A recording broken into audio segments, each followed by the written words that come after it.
Right. What have we learned today, Agnes? Well, first off, it's not always best to clean up a spill with the first thing that comes to hand. That's never more true than when the spill is some scalding hot pie filling I've got all over Uncle Lloyd's crotch. And when the first thing that comes to hand is my own hand. I was scrubbing for all I was worth! Uncle Lloyd was in pain. He's old, like the sea. He can't even go to the bathroom by himself, like the sea. He thought my abrasive scrubbing action might make his arthritis flare up, but then he also thinks the Cantonese are trying to steal his disability benefits. So what does he know? God, I got a right earful off Carol. Carol's my stepmum. She's stern, like a headmaster or an owl. She poked me in the flank and said, "Agnes, leave Lloyd be, dizzy bitch. He's old, he's been in wars." I said, "Which wars?" She said, "Don't change the subject, just wars." I said, "I was only trying to help." But she just glowered at me like a cat that's lost at Scrabble and skulked off for another Lambrini. Now, I'm not Columbo of the television series Columbo, but I can just tell Carol's got it in for me. It's the tiny little things, the way she looks at me, the way she stands around me, the way she whispers, "Agnes, I got it in for you." I said, "Come on then, Uncle Lloyd, let's get you washed up." And I tried to sort of scoop him up out of his chair like an elderly sack of wheat and lug him off to the shower, but Lloyd's a fatal combination of frail and fat. I just couldn't hold him. And he fell right on top of me, knocking a bowl of crisps everywhere. So there I was, under a fragile pensioner, smothered in pie filling and Walker's sensations, as he wept softly and muttered something about his shattered dignity. Well,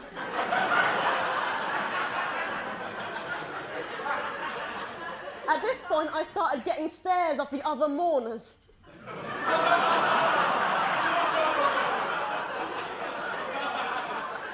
So I called it quits. Popped back into the kitchen to keep an eye on the nipples. This is to be a pie!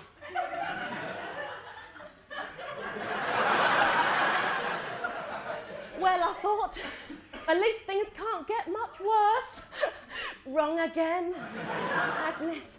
Now, there's loads of things in this world I do not understand, like quantum physics or Justin Bieber. He's a sexy child. We can lots and touch him at the book signing.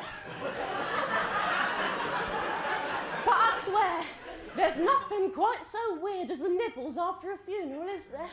I mean, if you ask me, there's something about cheesy footballs that just doesn't sit right with grief. You ever had a cheesy football? It tastes like rigor mortis. Now, Twiglets, I'll grant you. They're the food of bereavement. Marmite. I offered to do the spread, mainly just so that I'd have an excuse to keep out the way. It's weird in there. Everybody and his dog keeps coming up to me and saying, "I'm sorry for your loss, I'm sorry for your loss, I'm sorry for your loss." And I say, "What are you sorry for? You didn't murder him, did you?" But they don't laugh because they're in mourning. You know. So I just sneak away, do another lot of sausage rolls, just like my nan used to make.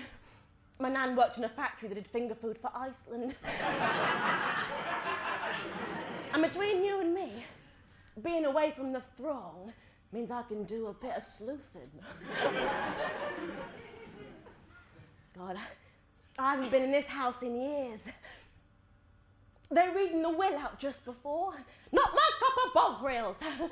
I went and had a little root around in the attic. You'll never believe it. I found a box full of my old things. It was like buried treasure. Shit treasure. But treasure.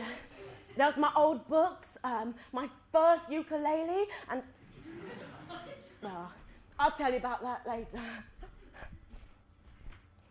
It's a great English institution, isn't it? The lackluster funeral party. Apparently, in some cultures, they mourn for a whole year when someone dies. I know. Wear black and all that, you know, do grief properly. In other ones, when someone pops their clogs, they have a great big knees up in the street with music and dancing. In England, we like a bit of both, but not too much of neither. We think, we'll have a party, but we'll make it shit.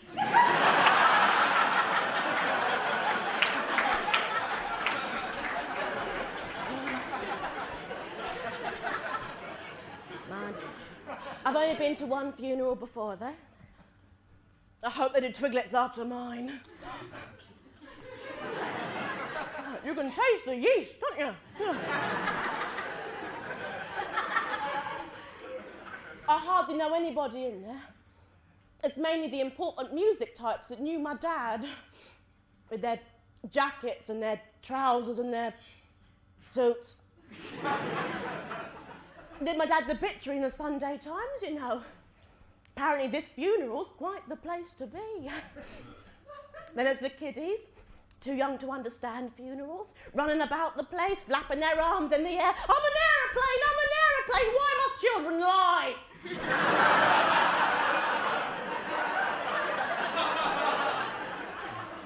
There's cousin Pauline, of course, Pauline, pissed as a fart, which apparently means quite pissed.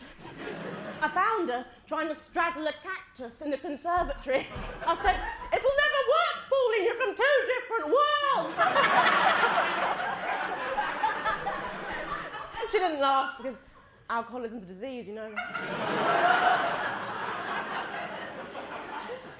And then there's Carol, who's about as friendly as a cup full of cholera. My friend Jason came along, though. Moral support, bless him. He's trying to mingle with the musician types, probably trying to keep them busy. He knows I can't stand talking to them. Some of them are doing that thing that men always seem to do after funerals. You know the thing I mean? They'll stand in a circle and have a little competition to see who can insult the deceased in the most endearing way.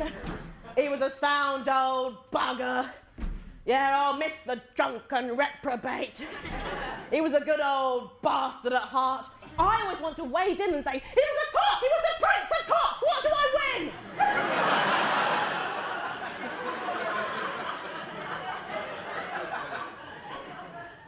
Jason's more of a train spotter, though. He just nods along. I've known him for years. He's a laugh-ist, Jason. Very big hands.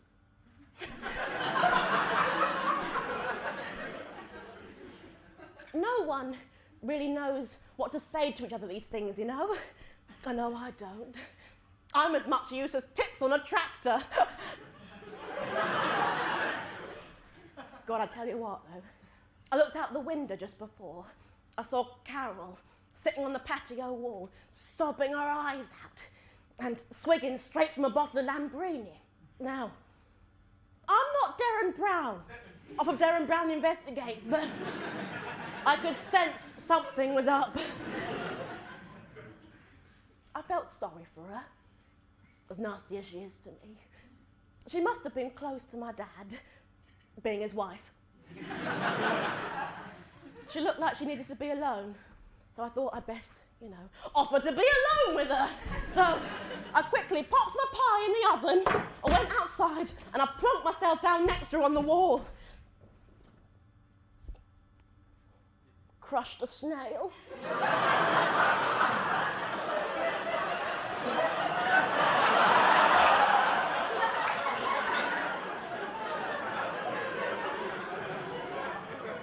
But I thought it would have been inappropriate to mention it. So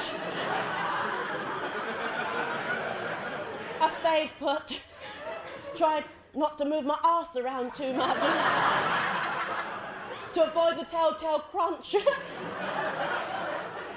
You don't need the sound of a smashed snail when you're grieving. You just don't need that sound. I said, there's nothing you can say, is there, Carol? She said, no. Talk about killing the conversation. I tried again. Times like this, just nothing to say, is there, Carol? Carol. There's nothing to say, is there, Carol? She just shook her head. There are no words, are there, Carol? Who needs words anyway? Oh, bother, my legs are on fire. Think I'll put it out with some words.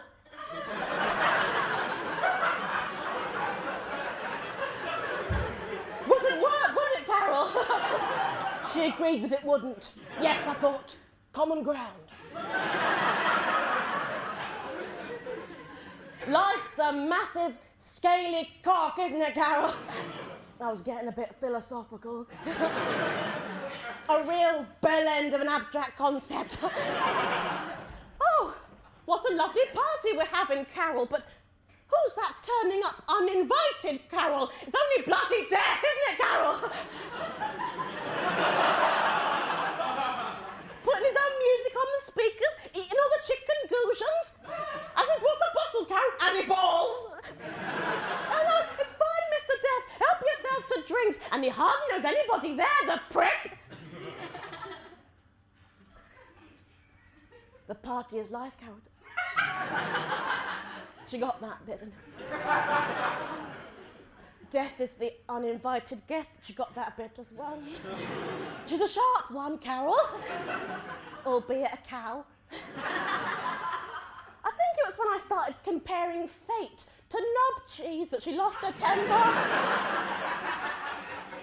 She doused my cards in Lambrini, got all teary again, said, oh, fuck off, Agnes, you don't understand. Well, I left with my dignity intact. Pausing just to wipe the smashed snail off of my arm.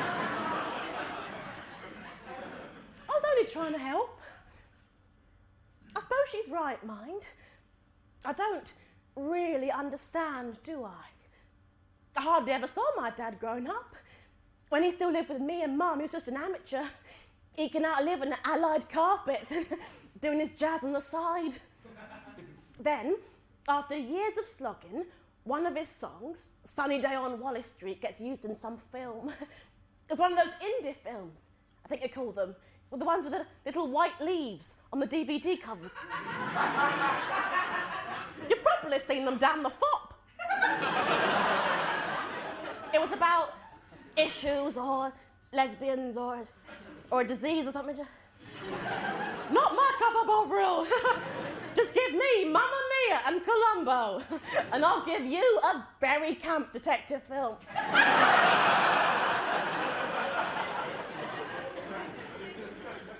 Got used in a couple of adverts as well, my dad's song. One was for Nicoliners, probably seen it.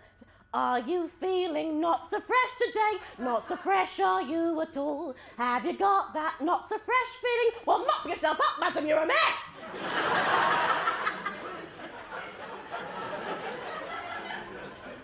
The other one was for cigars, back when you were allowed to do adverts for cigars. Nazareth Lights. What would Christ smoke?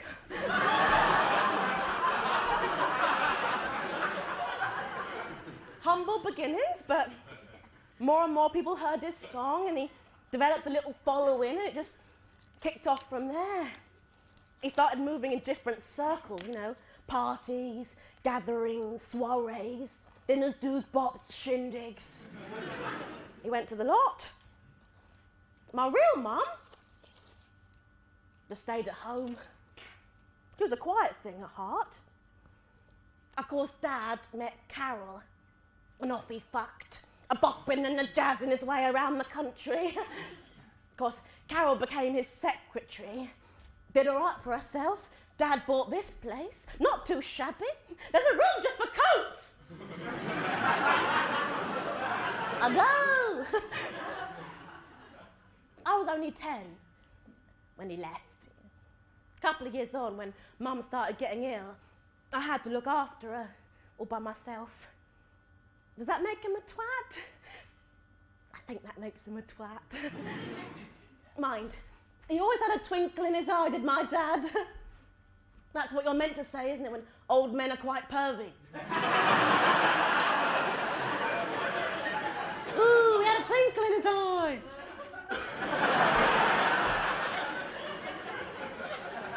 He'd been like that since I first remember him, leaning against the fridge at Christmas, leering at my teenage cousins with a cavalier attitude as whether his dressing gown was open.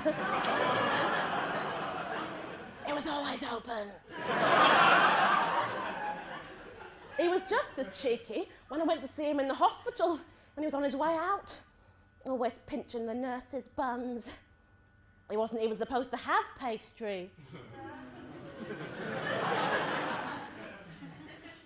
I suppose being a bit pervy is one of those things that gets cute when they're older, like wearing a flat cap or being called Monty. All well and good, but if he'd been 30 years younger, he would have been driven from the village with flaming torches and rolled up copies of the Daily Mail. If there's one thing we've learned as a society, is that having twinkly eyes is no excuse for being a sex pervert. Wouldn't hold up in court. Anyway, I shouldn't think. Then things were different where he's from. The past. And at least he still had a bit of va-va-voom in his old age. Like the old people off the Batoli olive spread advert. Another one? With the pensioners all leaping about, doing tricks with the olive, doing sports with them, till eventually they plonk a single olive in the basket. Not Europe's most efficient olive gathering process. I want to run a profitable olive spread company. However shall I gather my olives? Oh, I know. I better hire a squadron of hyperactive elderly Greek circus performers. That'll yield a healthy turnover. I don't think. But what do I know? I buy Lurpak.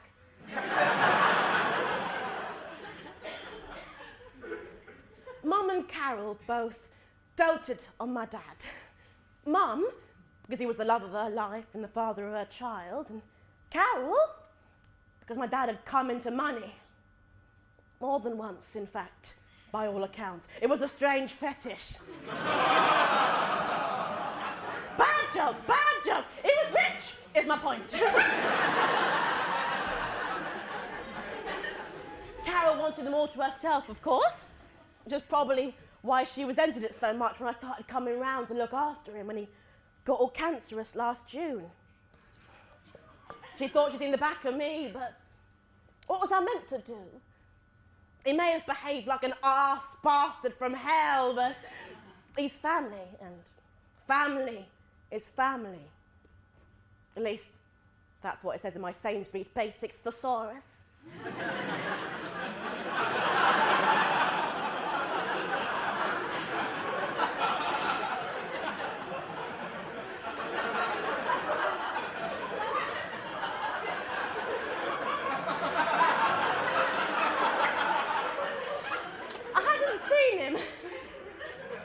Because he left me and my mum. But I still felt this overwhelming urge to go and help him. That's just me, though. I believe you should do unto others as you would have them do unto you. Unless you're one of those people that likes to be weed on.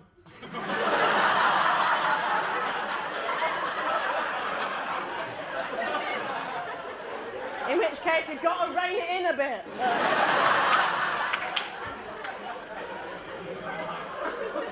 But otherwise, you should always do your bit. Like, if I see a blind person, without batting an eyelid, I will help them across the street. Often they don't want to cross the street. Sometimes they're nowhere near a street, but you can usually find one nearby on Google Maps and help him across that one. Better safe than sorry. That's what my mum used to say. Better that a blind be lost than think that nobody cares. She said that less often, you know. You know, I was upset about Carol's little outburst. You'd think at the old Git's funeral she could at least pretend to be civil. Honestly, you extend the olive branch and the pissed old trollop pours Lambrini all over it. But I put a brave face on, though. I'd already caused enough upset by desecrating Uncle Lloyd, who was now getting himself upset about the concept of a vol-au-vent. He thinks they've got the devil in them. Then he also thinks there are German spies on the roof of Aldi. So. What does he know? He kept asking, did I die in the war for this?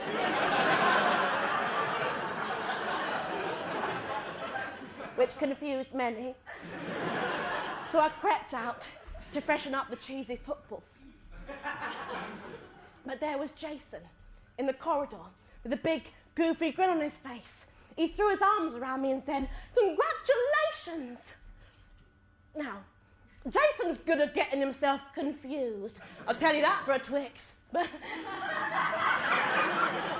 Especially when it comes to SEX.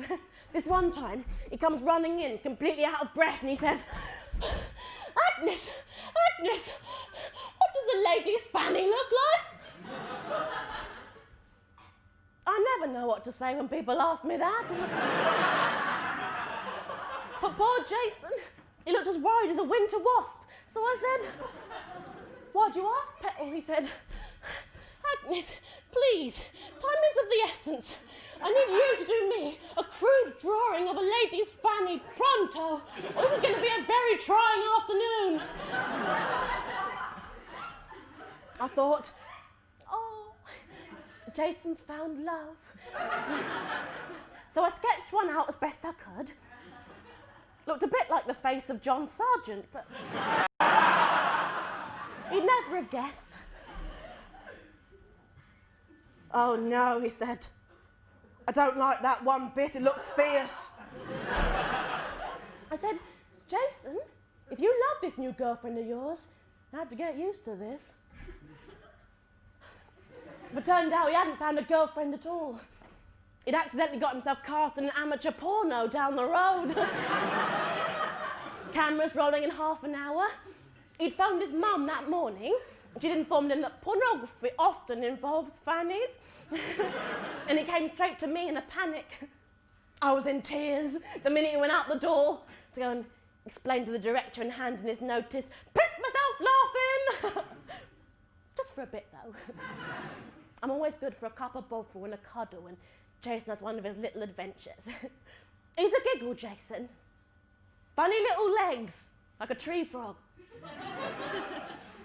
Honestly, he's almost as bad as me. You might have gathered, but I've never had a boyfriend, per se. Not that I'm one of those lesbians you read about. I'm not one. Haven't got the upper body strength, for one thing.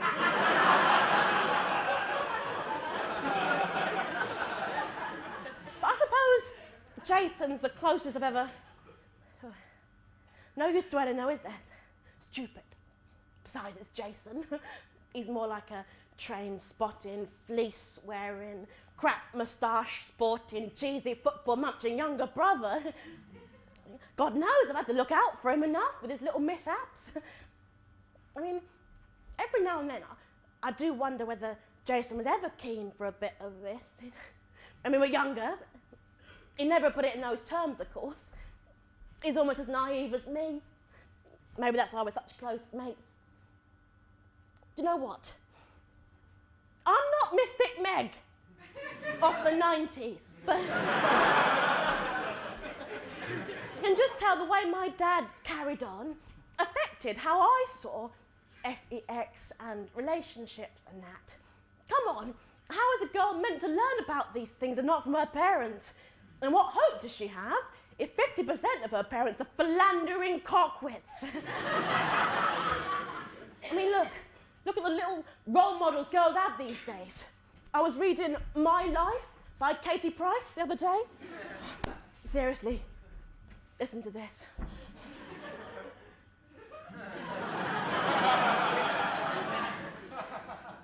Chapter 4, a life-changing realisation. Bloody Nora, my tits are big.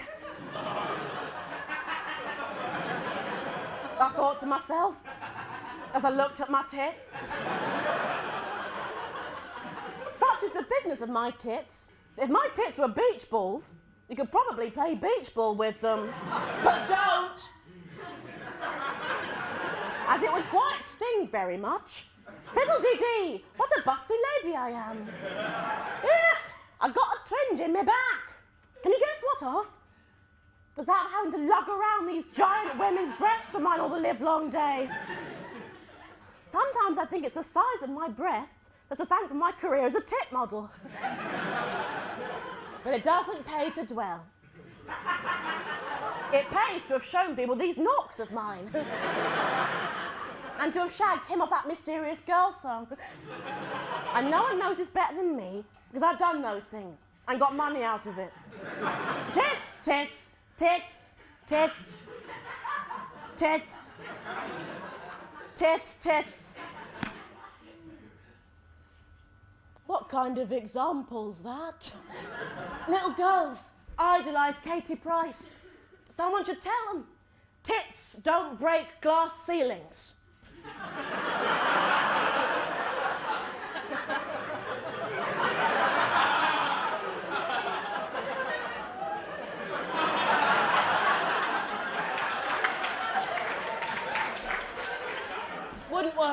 Wouldn't work. Even when he made an effort, my dad was the worst SEX educator I could possibly have had. I remember being young, I asked him, where do babies come from? He grinned his sly old grin, showing all his piss yellow jazzman teeth.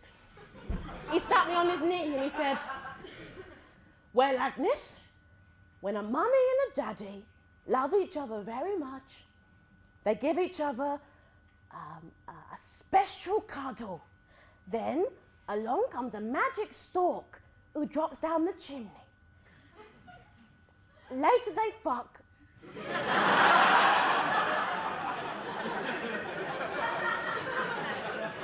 And 9 months on, a baby is born. The magic stork doesn't survive the fall and is buried appropriately. I was traumatised. I went and told a teacher. I said, teacher, is this true? The teacher had to call my dad. She said, now, Mr. Garvey, you know you shouldn't be burdening Agnes with information like this. She's busy enough with her A-levels.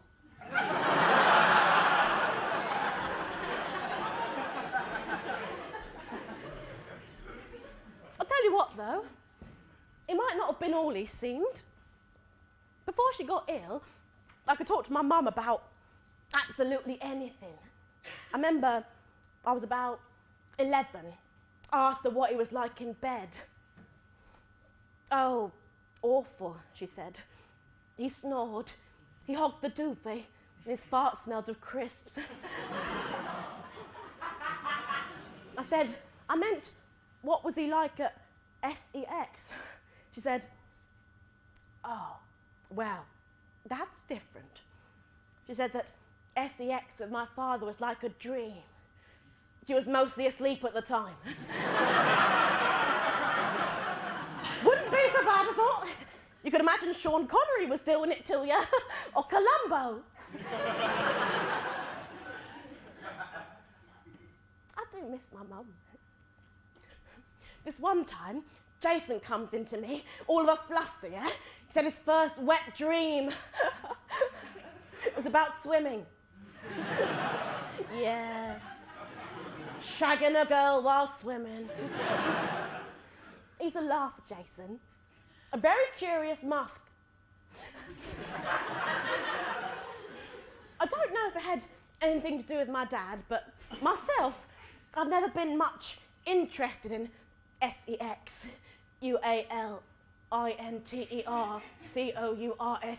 or shagging. I've just never taken an interest in people's privates. Is that so wrong? Apparently it was wrong one summer when I was an intern at a gynecology clinic. You do have to take an interest then, but do you blame me though? Ugh. With men it's like looking at a lonely plucked goose. With ladies, it's like looking in the bin at a butcher's.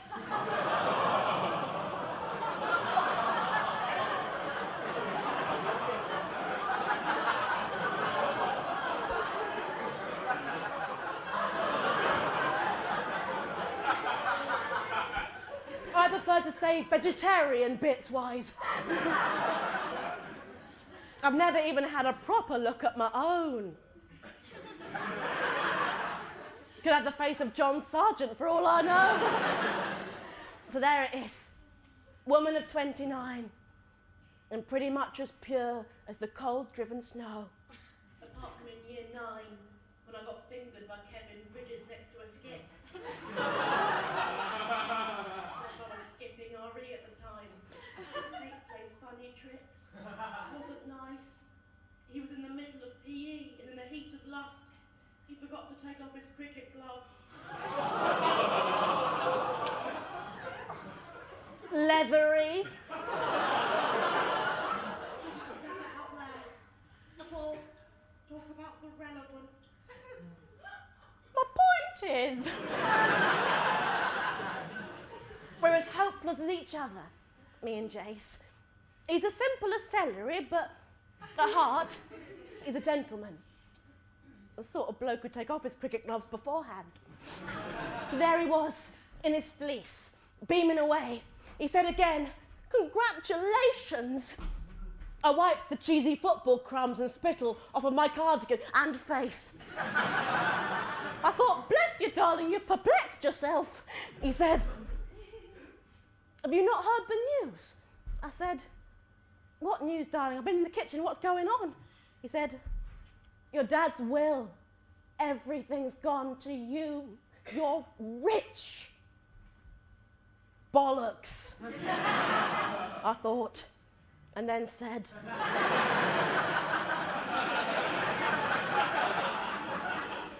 Then I realised that all the musicians were staring at me in a way that told me that bollocks it wasn't.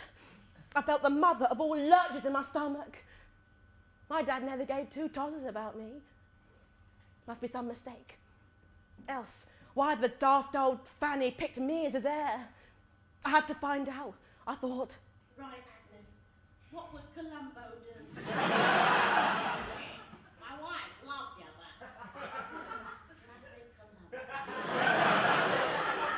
with his little eyes. But more relevantly, how was I going to find out why my dad had left me all his things? I mean, sure, when he started getting ill, I went and looked after him, but he hardly knew where he was. Well, that's just me, though. I would have tried to help him, even if he'd sworn blind, which I'd never been born. You give people a hand, sometimes even if they don't deserve it. When I was a girl, my dad wasn't what you would call helpful, unless you've been grossly misinformed or what the word means.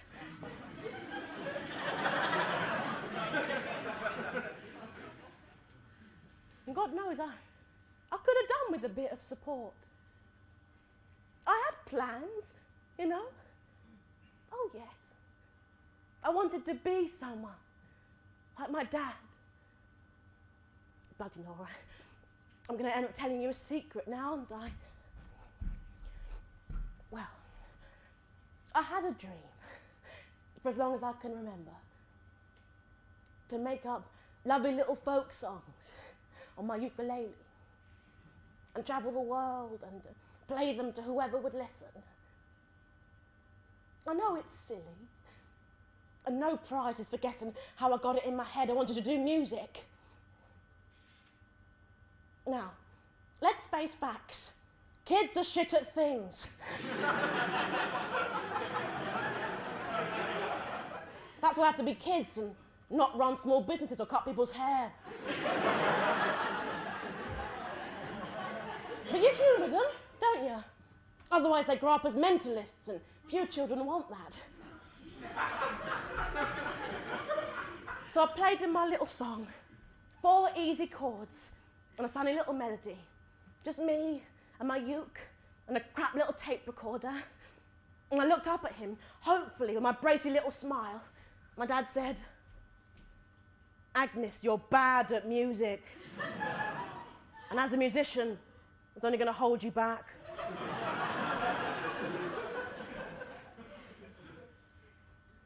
I never forgot that. Mind you, mustn't grumble. Can't blame him, I suppose. Him, a big, successful jazz musician, and me, his daughter. Not exactly a prodigy music-wise. Or anything wise. Really. Although, to be fair, I can eat a whole baguette without chewing.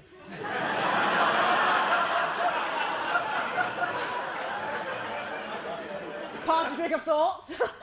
Uncle Lloyd nearly had a heart attack when he did it before. But then, deep-throating a baguette's nothing for a parent to be proud of, is it? Unless he's a racist and thinks it will somehow spite the French.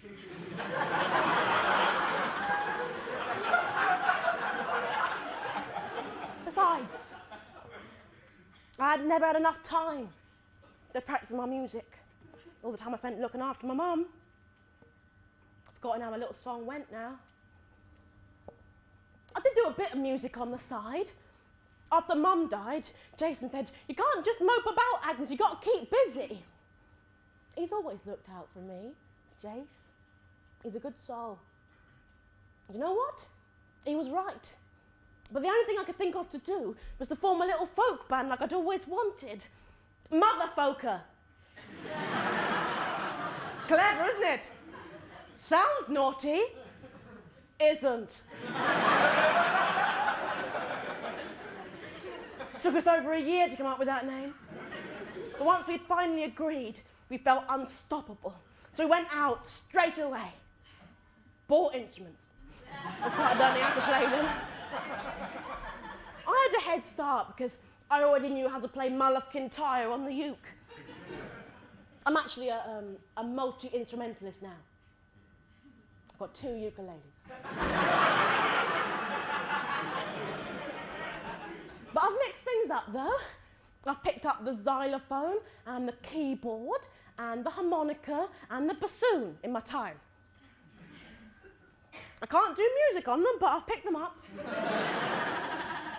And you know what? We did all right for ourselves and all. Crowds swelled to the dozens. A dozen. We had a dozen in once. Kept the ticket stubs, you know. And let me tell you, you never forget your first gig. I remember standing backstage, sweat dribbling down my face and collecting in the folds of my poncho. I breathed in heavily, like a diver coming up for air, or a very fat person. I planted a boot-clad foot firmly on the stage, slipped in a puddle of carling and fell on my arse. It was too firm, the foot plant. Thoughts raced through my head. What if they hated us? What if I dropped my uke? What if I slipped in some carling and fell on my arse? Then I remember that last thing had already happened, so that was a load off my mind. I gazed out at the crowd.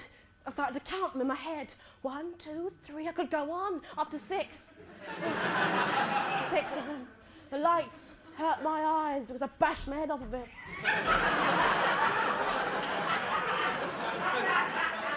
Very low ceilings in the Duck and Gun. Good evening, the Duck and Gun. How are you all doing? I should mention the gig was in a pub called the Duck and Gun.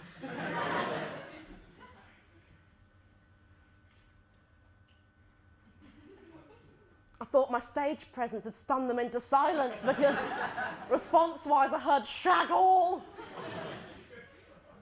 So, fingers trembling, hands sweating. I struck the first chord. But my hands were sweating too much, though, and the pick flew out of my fingers and into a man's pint of bulldog pizzle on a nearby table. Remain seated, I said, and tried to sort of fish it out, but my fingers were still trembling quite a lot, though, and much of the pint did spill. He was upset, the bloke. So I ran to the bar to buy him another. Didn't unplug the ukulele, though, and the lead got wrapped around an old lady's neck. The barman was trying to tell me, but I couldn't hear him because the feedback from the mic had got so loud. So I leaned in to hear what he was saying. What's that now? But the lean just pulled the lead tighter, and the old lady sort of fainted a bit. By the time the paramedics had come and gone, well, that set was finished. But I just had time to leap on stage and say, "Thank you, good night." But I only got as far as thank before I slipped in some more Carlin. And hobbled off for a well-earned digestive and a cup of Bovril. Yeah, you never forget your first gig.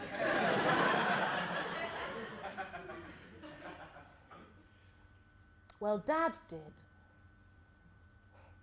I wrote to him, telling him I was trying to do music as well, despite his lack of encouragement.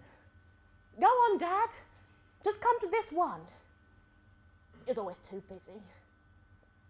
It was awful, looking around that dingy pub to find it dadless, when he was the only reason I wanted to do music in the first place. Gotta admire your dad, even if he's a bell end. I've given up now, completely, of course. And I only wish for him to be proud. But that conflicted with Carol's only wish, that he never saw me, ever. God, listen to me. Nothing like a funeral to make you reminisce, is there? This is the man we're talking about. He was the Earl of Twazzocks. So why did I become his favourite all of a sudden? It was mysterious, like the pyramids or why Jedward still haven't been lynched. I racked my brain, running over those last few months with Dad. Was it something I'd said? Had I somehow defrauded a pensioner without meaning to? My stomach turned at the thought. It was a whopping inheritance and all, enough to keep me in Bovril and ukuleles. Not much actual money, but the house is worth a fortune. And all this antique furniture and art and cars. It was more than I'd know what to do with. Be as much use to me as tits on a tractor. If I want a better ideas, that's probably what I would have spent it on.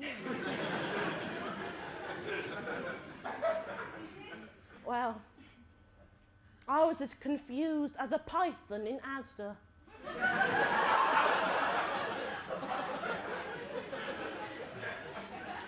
But I did remember one of our last conversations, though. Dad wasn't making any sense at all by this point. Reminded me of Mum just before she died. I wheeled him up the hill in the park as the sun was going down. And I don't know why, but I felt like talking to him, even if he couldn't hear me. I talked about Mum and how shit all that was.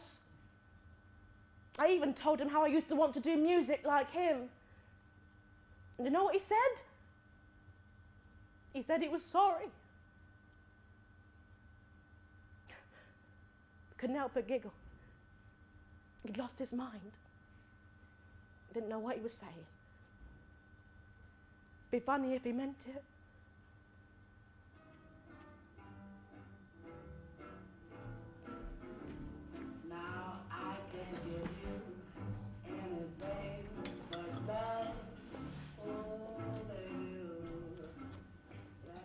I found this on top of that box with all my old things in from the attic. Oh, this was my favourite book when I was a little girl. A romance, of all things. Soppy stuff, but even I've got a romantic side. It takes me back.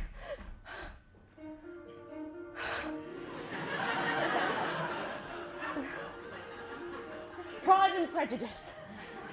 Sainsbury's Basics Edition.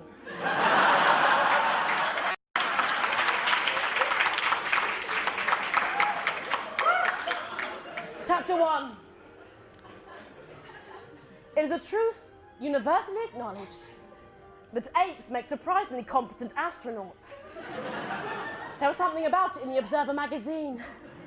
No one knew this better than Ethel Weathervane, society beauty and tip model for Zoo. But more pressingly, she wanted a husband. Ethel looked at herself in the mirror, which was reassuring, because had you seen anyone else there, it would have been a bit weird.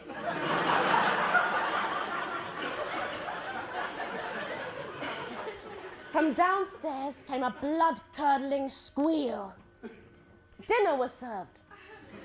The gong was in hock, so instead, the butler put lit matches under the nails of Norman, the treasured family dachshund.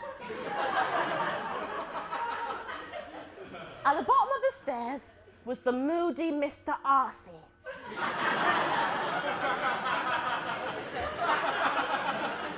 Who looked exactly like Colin Firth. "Coo-wee, Mr. Arcee," cried Ethel, coquettishly. Mr. Arcee made no reply, but casually tossed a nail bomb in her general direction. God, he's dark and brooding, thought Ethel, taking cover behind the smouldering remains of the dog. After dinner, Cousin Madeline played prettily at the pianoforte. Emily sang an aria, and Janet did that thing where she fired ping-pong balls out of her fanny.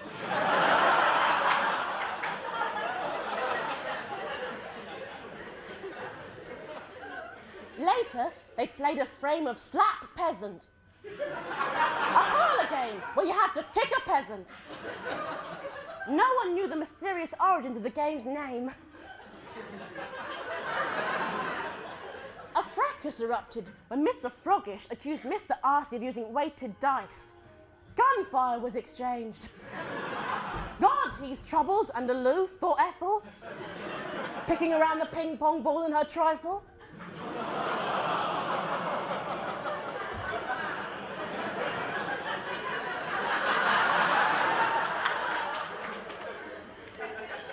It was the eve of the big society ball, which is why the next day, that happened.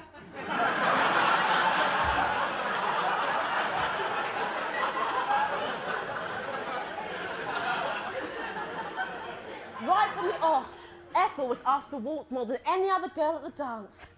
Later, she put her clothes on, and the invitations diminished. Mr. Arcee was busy remonstrating with the catering staff. He claimed the canapé salmon wasn't fresh. The waiter tried vainly to explain that it's not meant to move about when it's cooked. But Mr. Arcee was having none of it. "I want it to wriggle," he demanded unreasonably. Gunfire was exchanged. Ethel seized her chance. "You can have a bite of my fish," she purred coyly. Mr. Arcee raised a wry smile and tenderly emptied his blunderbuss into Ethel's pancreas. God, he's complex and misunderstood, thought Ethel doggedly. The wound wasn't fatal, but like all girls of her age at the time, she also had consumption.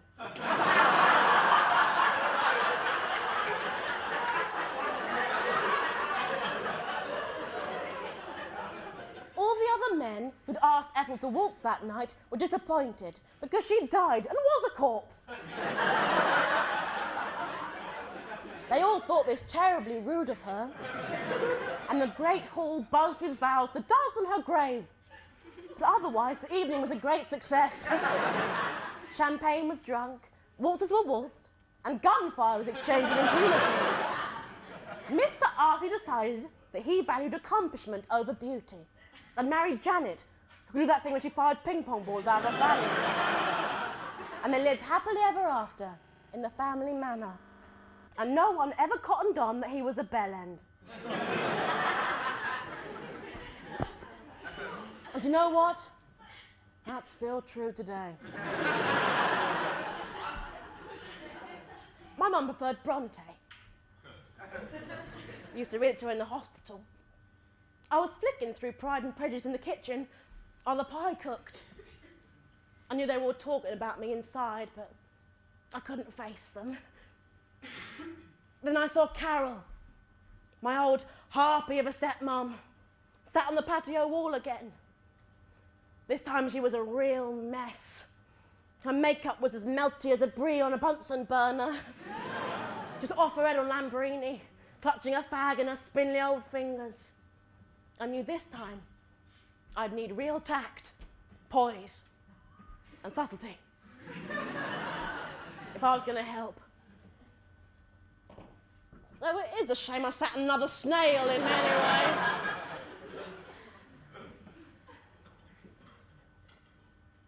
You bitch, she said. Not the best start. You bitch, she repeated. Not the best continuation. What did you say to him, eh? What did you tell him about me? I said I didn't know what she meant. You've said something. I sucked up that fat, talentless bastard for years. He hasn't left me a single thing. Christ on a pedalo. Of course. What about Carol sharing the will?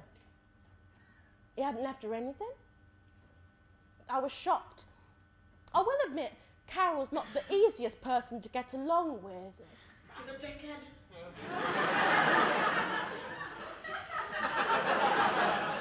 She can be a little bit quick-tempered and slightly rude sometimes. Say it. Call Carol a dickhead. Carol's a dickhead.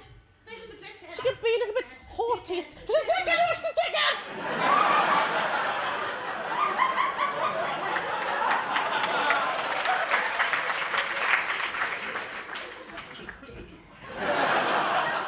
All right, in a voice, that's enough. The point is, dickhead or no, and she is a dickhead.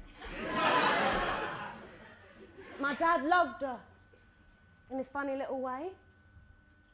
Or so I thought. And I should hope so too. He turned my real mum out on her arse so we could be with that dickhead. So why'd you got nothing in the will? What happened next between me and Carol is the sort of thing I'm balls at talking about, so I'll act out the conversation in the only way I know how, using everyday kitchen utensils.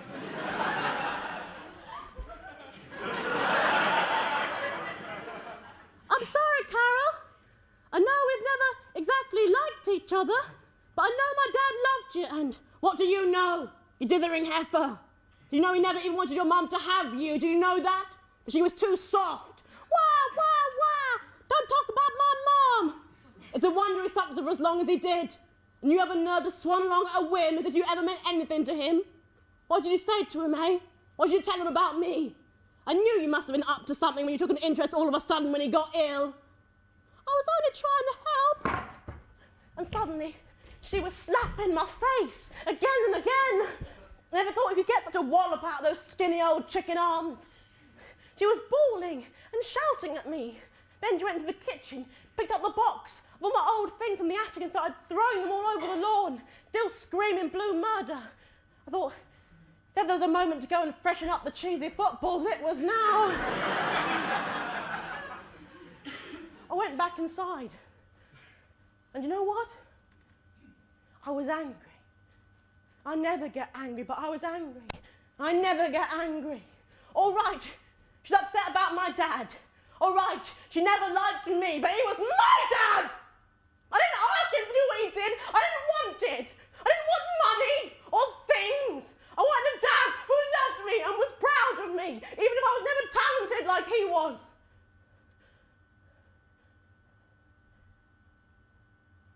But you know what I did? I drank. I binge drank. I brank. I brank at my dad's funeral nibbles. Now, I've never been one for substance abuse. I smoke like a fish and drink like a chimney, neither very efficiently. And I avoid it where possible, but right then, Seemed like the only thing to do. Sod it, I thought.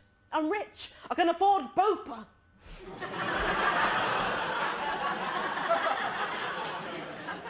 I went and found cousin Pauline. She was doing a doomed party trick. Her left leg was in the air and she was trying to balance something on it. Her right leg. We'd run out of wine. But Pauline still had a few mini spirits hidden in her tights. And I sat on the stairs, and I cried, and I drank. I cranked.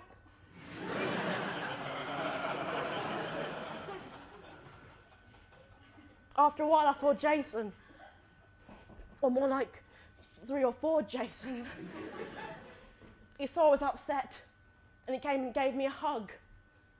Now, I don't know how it happened, or why it happened, and I wish it had not happened. But I went and kissed the poor sod, didn't I? It all gets a bit hazy from here. The next thing I know, his big hands are all over me. I don't know what I'm doing. We fall into the cupboard under the stairs. It was like a film about poor, awkward sex.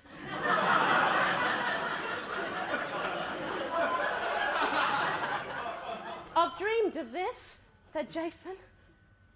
I suddenly felt a sharp pang. It could have been guilt. It could have been fear. It could have been Jason slapping my bras up against my back. I was too amarettoed up to tell. He undressed. I glanced down and saw what looked like a close-capped mushroom.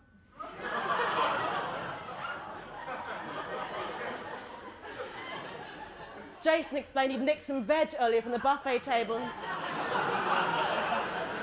Hidden it in his trousers for later. He tucked away another couple of mushrooms and a vol au vent and we got on with it. It was quick and cheap and ultimately unsatisfying. Like a Boots meal deal.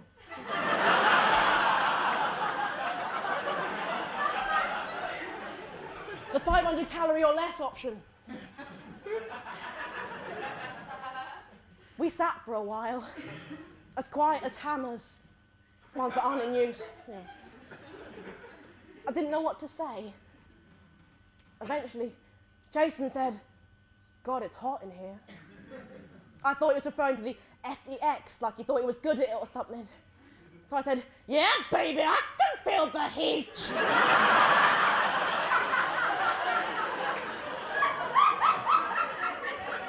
He said, it's smoking. I said, smell that lust smoke. He said, Agnes, there's literally a fire. I said, I'm afraid. We collapsed out the cupboard, as naked as the French. Coughing on the smoke. There were flames coming up through the cracks in the kitchen door, spread right into the living room, licking at the curtains like tongues licking at curtains. They flared up in a puddle of gin where cousin Pauline had been sitting. Soon, the room filled with plumes of black smoke. I couldn't see a thing. I tried to remember the advice I got from school when a guy dressed as a porcupine did a fire safety talk. In retrospect, it was almost definitely stop, drop and roll. But panic does funny things to you, and I remembered it as stop, drop or roll, but I couldn't find a roll. And that just made us more panicked. I thought of Carol and Uncle Lloyd and Pauline and my cousins and the kids. Would they get out? I was getting drowsier and drowsier. And the last thing I remember before I sunk off was, it's all my fault. Everyone's going to die because I left the stupid oven on. Because I was thinking of myself. I didn't mean to. I was only trying to help. I was only ever trying to help.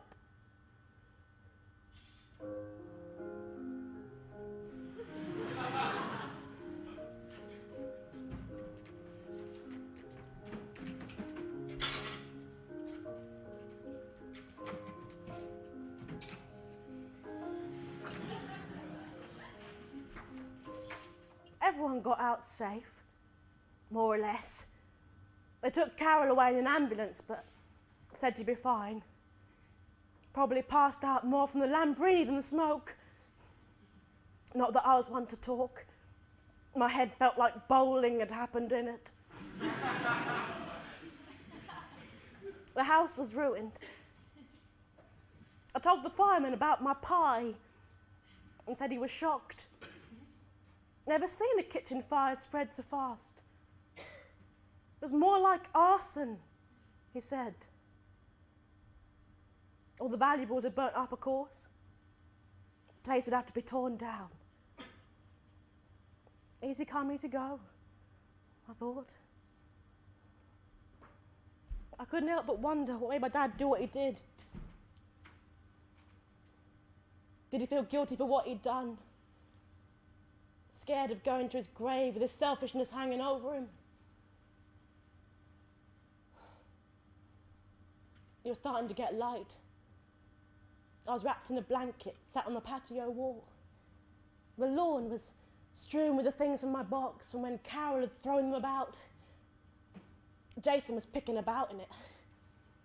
Look what I found, he said. It was the first thing he'd said to me since the unpleasantness. It was a crap old tape recorder he'd found, covered in dust. It's got a tape in it, he said. I wasn't over the moon. But he loves tat like that, does Jason. So I said, go on, love. Stick it on. It whirred and crackled for a few seconds. And then some music started. It was that song of my dad's, the one that made him big. Heard it a million times. Sunny day on Wallace Street. That deep, wispy voice of his, and the shivery drums and the musky trumpet. After about 30 seconds, it cut out, as if someone had started recording over it. Shame, I thought. And after a few seconds, it started again. Another song. My song. The one I'd recorded for him when I was little, on my uke.